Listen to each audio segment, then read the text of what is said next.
Good morning! At dahil tapos na po ang ating bakasyon at galing na rin tayo sa Zambales, going to Cavite naman tayo, guys.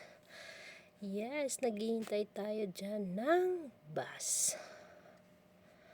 Ayan, nandito na po tayo sa monumento. Dyan po tayo sasakay ng carousel na bus papunta ng PTEX. Doon po tayo sasakay ng papunta ng Cavite. Ayan si Habi. Punta kami sa Cavite. Ayan, at nagutom kami. Kumain muna ang person bago pumunta ng Cavite. Dahil tanghali na po yan, guys. Ayan.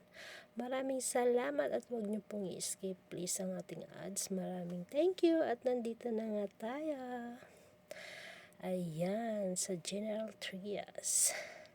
Maraming salamat po. Dito na lang po muna dahil sobra pong init. Thank you so much.